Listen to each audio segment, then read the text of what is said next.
Hi dears, മലയാളത്തിൻ്റെ part 4 ക്ലാസ്സിലേക്ക് എല്ലാവർക്കും സ്വാഗതം. ഇത് നമ്മുടെ മലയാളത്തിൻ്റെ അവസാന ഭാഗമാണ്.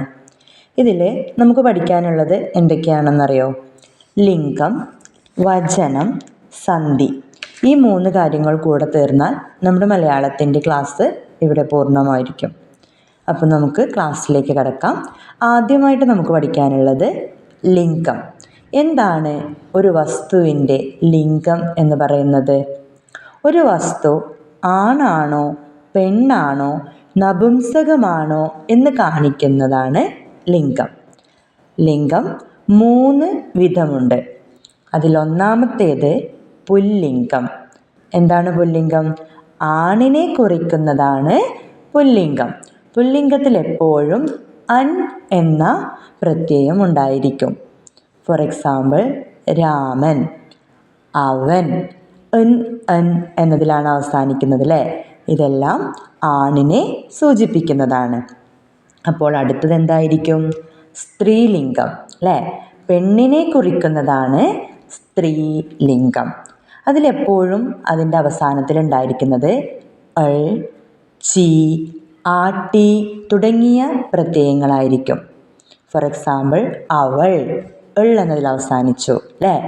പിന്നെ തമ്പുരാട്ടി, ആട്ടി എന്നതിൽ അവസാനിച്ചു അല്ലേ?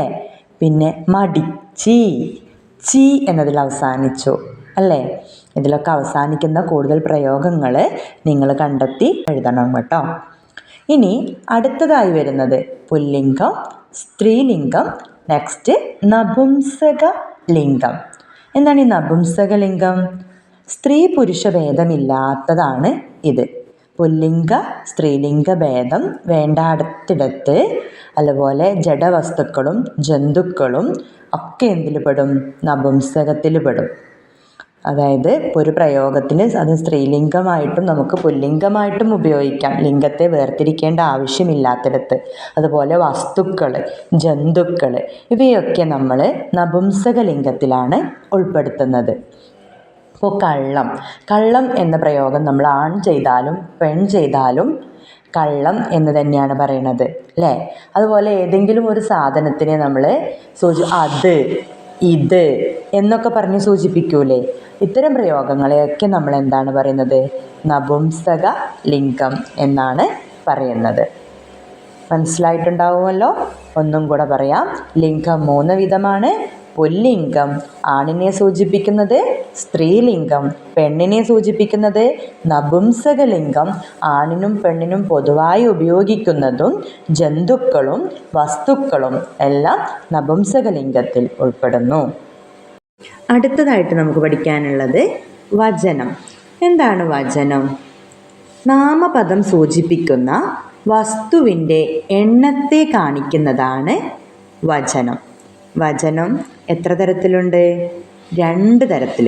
ഏകവചനം, ബഹുവചനം. ഒരു വ്യക്തിയെയോ ഒരു വസ്തുവിനെയോ സൂചിപ്പിക്കുന്ന പദം ഏകവചനം.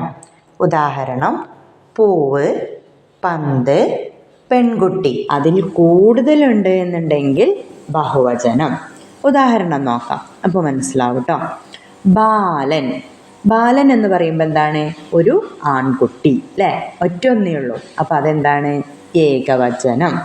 ബാലകന്മാർ, അപ്പോൾ എത്ര എണ്ണുണ്ട്? കുറേ ഉണ്ടല്ലേ, ഒന്നിൽ കൂടുതലുണ്ട്. അപ്പോൾ അതിനെന്താണ് പറയും? ബഹുവചനം. ഓക്കെ. ഇനി ബഹുവചനം തന്നെ 3 തരത്തിലുണ്ട്. അതിൽ ഒന്നാമത്തത് സലിംഗ ബഹുവചനം. എന്താണ് ഈ സലിംഗ ബഹുവചനം എന്നറിയോ? പുല്ലിംഗത്തിൻ്റെയോ സ്ത്രീലിംഗത്തിൻ്റെയോ അല്ലെങ്കിൽ നപുംസകലിംഗത്തിൻ്റെയോ ഏതെങ്കിലും ഒന്നിൻ്റെ ബഹുത്വം കാണിക്കുന്നതാണ് സലിംഗ ബഹുവചനം.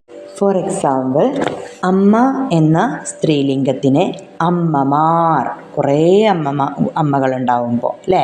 അതുപോലെ മിടുക്കൻ എന്ന പുല്ലിംഗത്തിന് മിടുക്കന്മാർ, കുറേ മിടുക്കന്മാരുണ്ടാവുമ്പോൾ അല്ലേ? അതുപോലെ ഇലകൾ, ഒരു ഇല എന്നതിന് നമ്മൾ കുറേ ഇലകൾ ഉണ്ടാവുമ്പോൾ ഇലകൾ എന്ന് കൂട്ടി പറയും. ഇങ്ങനെ സ്ത്രീലിംഗത്തിൻ്റെ ആവട്ടെ പുല്ലിംഗത്തിൻ്റെ ആവട്ടെ നപുംസകലിംഗത്തിൻ്റെ ആവട്ടെ ഏതെങ്കിലും ഒന്നിൻ്റെ ബഹുത്വം കാണിക്കാൻ വേണ്ടിയിട്ട് പ്രയോഗിക്കുന്നതാണ് സലിംഗ ബഹുവചനം. ഇതിലെപ്പോഴും നമ്മൾ ലാസ്റ്റിൽ മാറെന്നും എള്ളെന്നും ഒക്കെ വന്നു ചേരുന്നുണ്ട്. ഓക്കെ, നെക്സ്റ്റ് അലിംഗ ബഹുവചനം. എന്താണ് അലിംഗ ബഹുവചനം എന്നറിയോ? സ്ത്രീലിംഗത്തിൻ്റെയും പുല്ലിംഗത്തിൻ്റെയും ഒരുമിച്ചുള്ള ബഹുത്വം കാണിക്കാൻ ഉപയോഗിക്കുന്ന പ്രത്യയങ്ങളാണ് അലിംഗ ബഹുവചനം.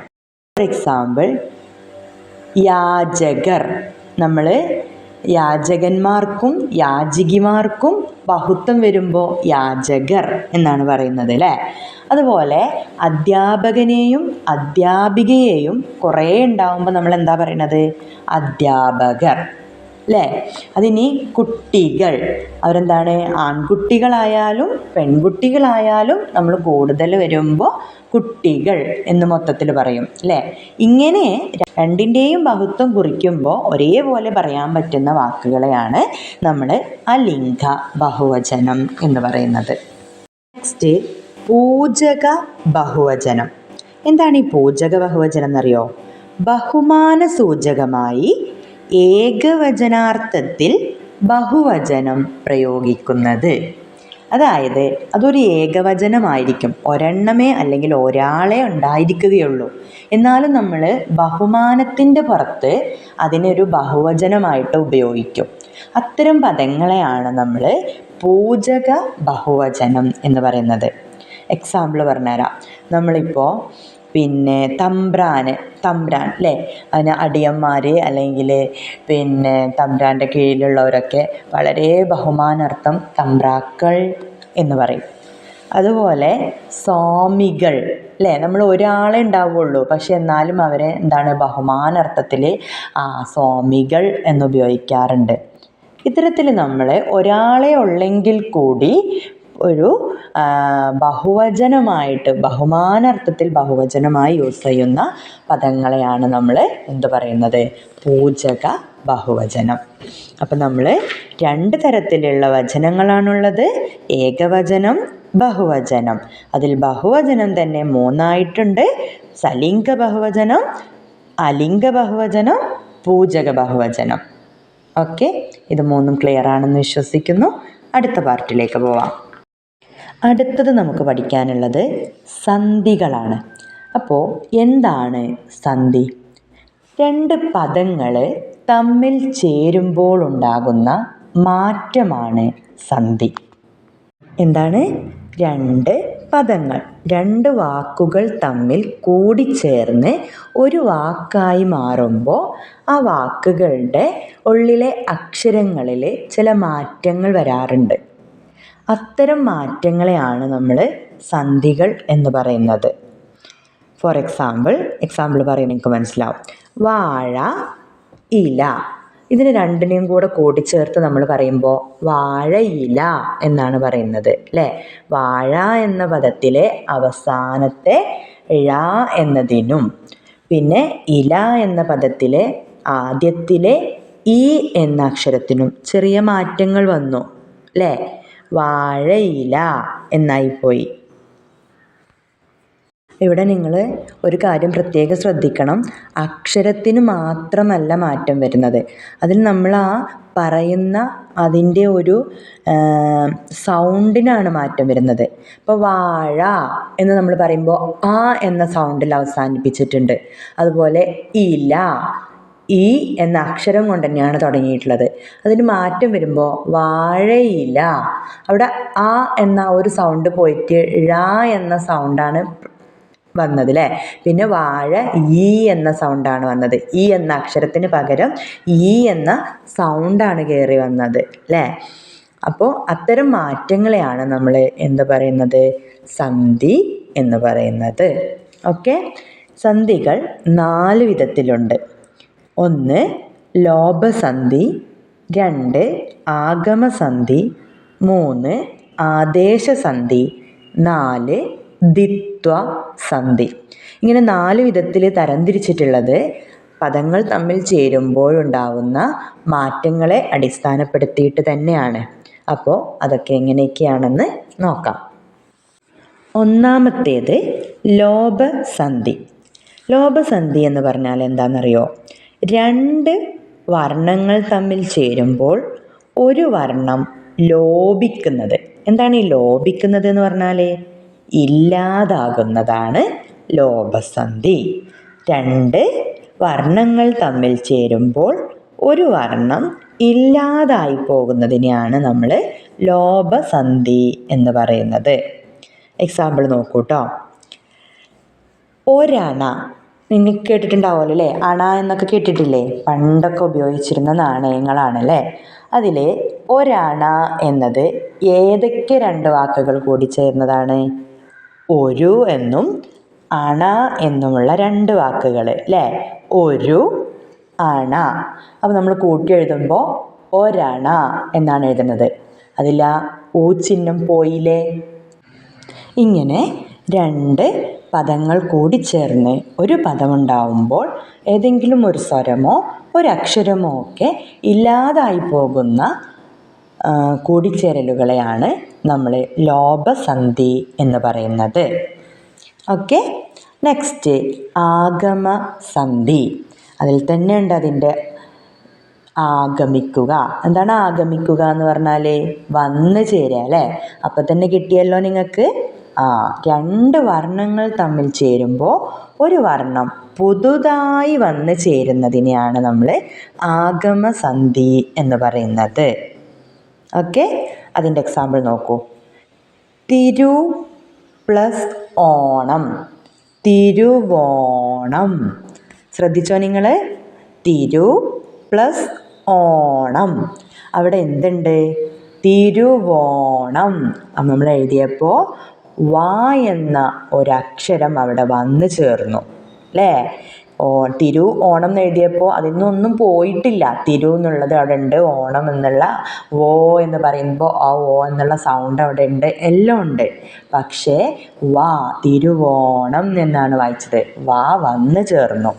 ഇങ്ങനെ രണ്ട് പദങ്ങൾ കൂടി ചേർന്ന് ഒന്നായി തീരുമ്പോൾ പുതിയതായി ഒരു സ്വരമോ അക്ഷരമോ ഒക്കെ വന്നു ചേരുന്നതിനെയാണ് നമ്മൾ എന്ത് പറയുന്നത്? ആഗമസന്ധി. ഇനി അടുത്തത് ആദേശസന്ധി. എന്താണ് ആദേശസന്ധി എന്നറിയോ? രണ്ട് വർണ്ണങ്ങൾ തമ്മിൽ ചേരുമ്പോൾ ഒരു വർണ്ണം പോയി. ആദ്യം നമ്മൾ പഠിച്ചേ ലോഭസന്ധി അല്ലേ? ലോപിച്ച് അതിൻ്റെ സ്ഥാനത്ത് മറ്റൊരു വർണ്ണം ആഗമിക്കുന്നതിനെയാണ് നമ്മൾ എന്ത് പറയുന്നത്? ആദേശസന്ധി. ഒരു വർണ്ണം പോയി അതിന് പകരം വേറൊരെണ്ണം കയറി വരികയാണ്. അങ്ങനത്തെ ഒരു എക്സാമ്പിൾ നോക്കൂ. നെല്ല് പ്ലസ് മണി, നെന്മണി എന്നാണ് നമ്മൾ എഴുതുന്നത് അല്ലേ?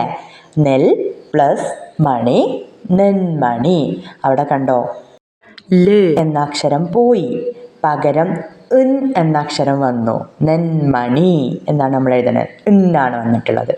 ഇങ്ങനെ ഒരാൾ പോയി പകരം അതിനെ മറ്റൊരാൾ വരുന്നതിനെയാണ് നമ്മൾ എന്ത് പറയണത്? ആദേശസന്ധി. ഓക്കെ, ഇനി നമുക്ക് ഒന്നുകൂടിയുള്ളൂ, ദ്വിത്വസന്ധി. നിങ്ങൾക്ക് ആ വാക്ക് വായിക്കുമ്പോൾ തന്നെ കിട്ടും അല്ലേ? ദ്വിത്വസന്ധി എന്താണ്? ഇരട്ടിക്കുകയാണ്. രണ്ട് വർണ്ണങ്ങൾ തമ്മിൽ ചേരുമ്പോൾ ഒരു വർണ്ണം ഇരട്ടിക്കുന്നതിനെയാണ് നമ്മൾ ദ്വിത്വസന്ധി എന്ന് പറയുന്നത്. എക്സാമ്പിൾ നോക്കൂ. പാറ പ്ലസ് കെട്ട്. നമ്മളെങ്ങനെ എഴുതുക? പാറക്കെട്ട്. ആരാണ് ഇരട്ടിച്ചത്? ഇരട്ടിച്ചു അല്ലേ? അതുപോലെ തീ പ്ലസ് പെട്ടി. നമ്മളെങ്ങനെ എഴുതും? തീപ്പെട്ടി. ഇരട്ടിച്ചു അല്ലേ? ഇത്തരത്തിൽ ഒരു വർണ്ണം രണ്ട് വർണ്ണങ്ങൾ തമ്മിൽ ചേരുമ്പോൾ ഒരു വർണ്ണം ഇരട്ടിക്കുന്നതിനെയാണ് നമ്മൾ എന്ത് പറയുന്നത്? ദ്വിത്വസന്ധി. ഓക്കെ, ക്ലിയർ ആയിട്ടുണ്ടാവുമെന്ന് വിശ്വസിക്കുന്നു. അപ്പോൾ ലോഭസന്ധിക്കും ആഗമസന്ധിക്കും ആദേശസന്ധിക്കും ദ്വിത്വസന്ധിക്കും കൂടുതൽ ഉദാഹരണങ്ങൾ നിങ്ങൾ കണ്ടെത്തി എഴുതി ചേർക്കണം കേട്ടോ. അപ്പോൾ ഇതോടുകൂടി നമ്മൾ മലയാളത്തിൻ്റെ ബേസിക് പാർട്ട് തീർന്നിരിക്കുകയാണ്. Thank you all.